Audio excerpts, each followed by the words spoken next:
Halo teman-teman, kembali lagi di channel saya dan kali ini kita akan meneruskan series tentang sistem informasi, di mana sebelumnya saya telah menjelaskan tentang IRD, DFD, flowchart, use case, dan lain sebagainya. Teman-teman untuk lebih lengkap bisa lihat di playlist sistem informasi. Untuk kali ini videonya akan menerangkan tentang kelas diagram.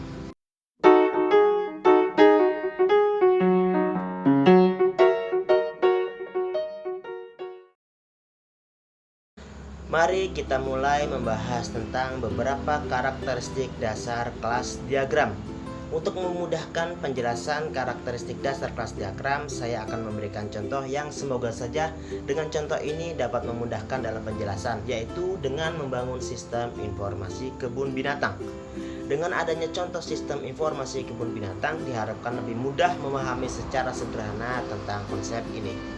Baik, mari kita mulai menjelaskan beberapa hal yang ada di dalam sistem. Jika kita membayangkan kebun binatang, apa saja yang ada di sana? Yap, benar. Di kebun binatang banyak sekali ragam binatangnya seperti zebra, jerapah, gajah, singa, dan lain sebagainya. Untuk itu, kita akan memberi nama kelas ini dengan nama animal atau hewan. Jika kelas kita adalah animal atau hewan, maka turunan dari kelas tersebut adalah hewan tertentu yang lebih spesifik. Jadi pertanyaannya adalah bagaimana kita mengidentifikasi setiap contoh pada kelas ini? Jawabannya dengan melalui atribut pada hewan tersebut.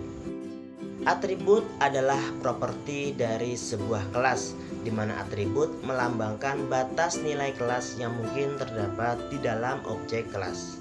Untuk kelas kita, yaitu kelas animal, kita dapat membuat atribut seperti nama, ID, dan juga usia. Dengan begitu kita bisa mengidentifikasi secara spesifik dari kelas hewan tersebut, seperti pemberian nama Aboba, kemudian nomor ID 207 dan usia 48 tahun. Dalam penulisan atribut di kelas diagram memiliki format khusus. Pertama, setiap kali kita menulis atribut diawali dengan menggunakan visibility. Apa itu visibility? Nanti keterangan lebih lanjut akan diterangkan. Kemudian setelah visibility kita akan nulis namanya, yaitu name. Kemudian penulisan name diawali dengan huruf kecil. Kemudian setelah visibility, name, yaitu titik 2. Setelah titik 2 baru tipe data. Untuk nama, tipe datanya adalah string.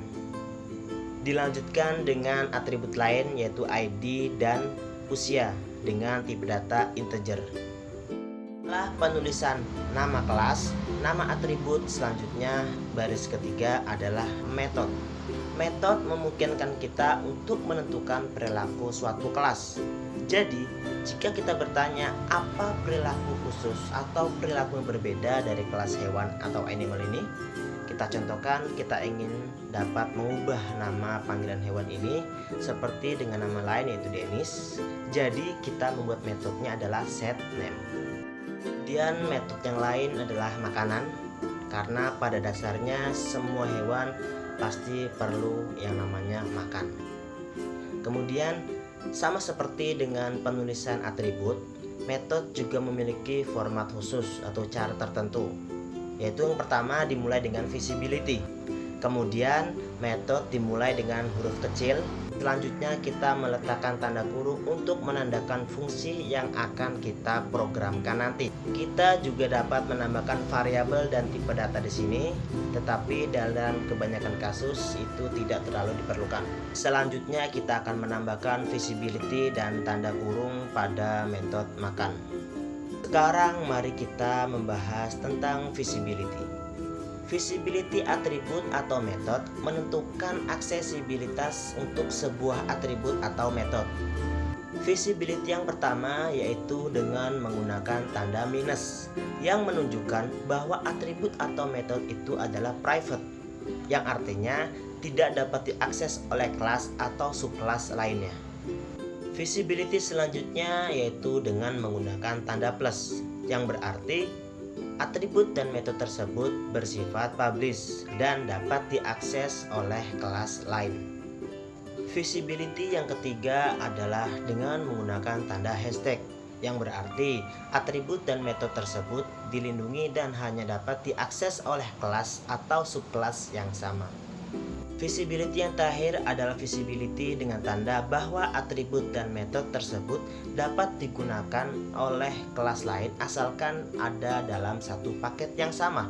Tetapi untuk visibility ini sangat jarang digunakan. Setelah kita membahas beberapa karakteristik dasar kelas diagram, hal berikutnya yang perlu kita bahas adalah relasi. Karena pada dasarnya setiap kelas memiliki hubungan atau memiliki relasi dengan kelas lain yang saling terkait. Relasi yang pertama adalah yang sering disebut dengan relasi waris. Untuk memudahkan penjelasan, kita akan meneruskan menggunakan contoh sistem informasi kebun binatang. Katakanlah kebun binatang kita, hewan yang kita miliki adalah kura-kura, jerapah, dan gajah. Dalam kasus ini, kita ingin membedakan masing-masing sebagai kelas mereka sendiri. Jadi, kita akan membuat kelas baru, yaitu kelas kura-kura, kelas jerapah, dan kelas gajah. Alih-alih menduplikasi atribut untuk nama, ID, dan usia, kita dapat membuat kelas-kelas ini ke dalam subkelas untuk kelas animal dengan simbol panah seperti ini. Inilah yang disebut dengan relasi waris. Kita mengatakan bahwa subkelas ini mewarisi semua atribut dan metode dari superkelas. Jadi, subkelas kura-kura, jerapah, dan gajah akan mewarisi semua atribut dan metode dari superkelas animal. Kita juga dapat menambahkan atribut khusus untuk ketiga subkelas hewan ini. Semisal kita akan menambahkan untuk subkelas jerapah, yaitu semisal panjang leher. Salah satu keuntungan dari relasi waris ini adalah bahwa jika kita ingin menambah atau mengubah semua atribut hewan, kita tidak perlu masuk dan mengubahnya pada subkelas kura-kura, jerapah, dan gajah. Kita hanya membuat perubahan pada kelas animal saja, dan itu sudah berlaku ke semua subkelas. Dalam skenario ini, kita juga memiliki apa yang disebut dengan abstraksi. Animal adalah kelas abstrak, sehingga jika kita menginginkan subkelas baru semisal onta, maka kita tidak perlu mengulanginya lagi atribut yang sudah tertera pada superkelas animal.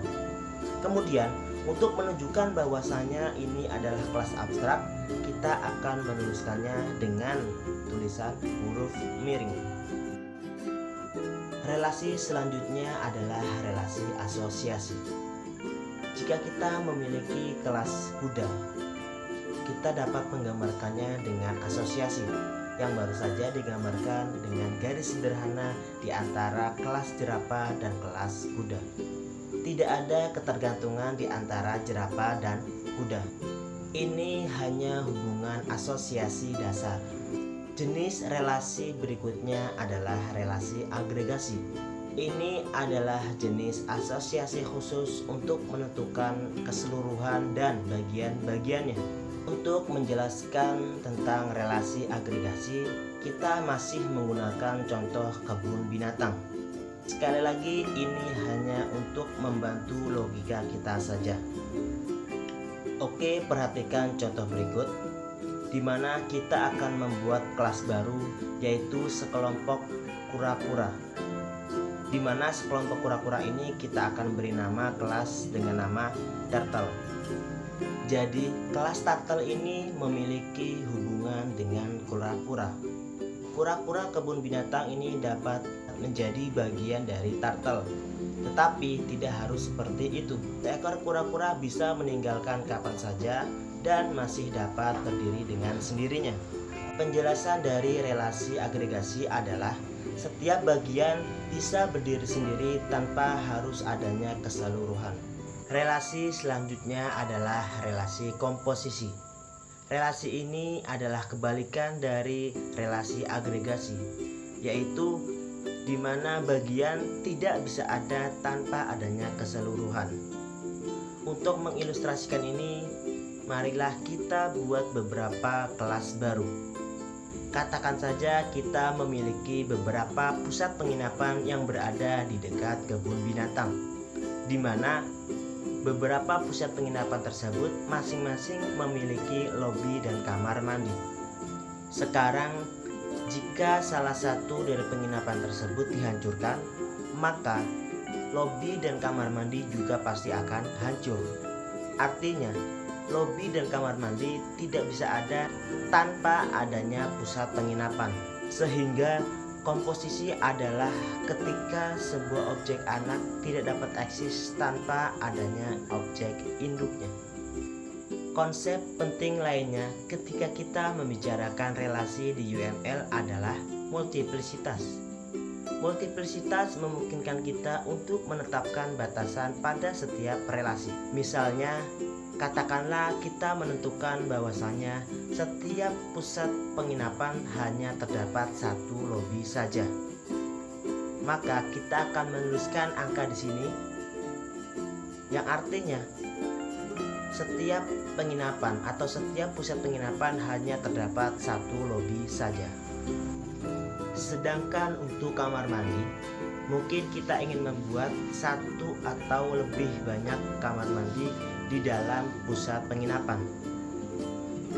Kita menggunakan notasi ini untuk menunjukkan bahwa setiap penginapan atau setiap pusat penginapan memiliki satu atau lebih banyak kamar mandi. Jenis multiplisitas lainnya adalah 0 to 1 yang merupakan hubungan opsional. Kemudian N mewakili jumlah tertentu yang dalam kasus ini adalah 1. Jumlah atau nilai N tergantung pada penggunaan kasus kita. Jenis yang lainnya adalah 0 to many dan 1 to many. Sekian penjelasan tentang kelas diagram. Terima kasih sudah menonton dan semoga bermanfaat. Di video selanjutnya kita akan membahas contoh konkret dari kelas diagram.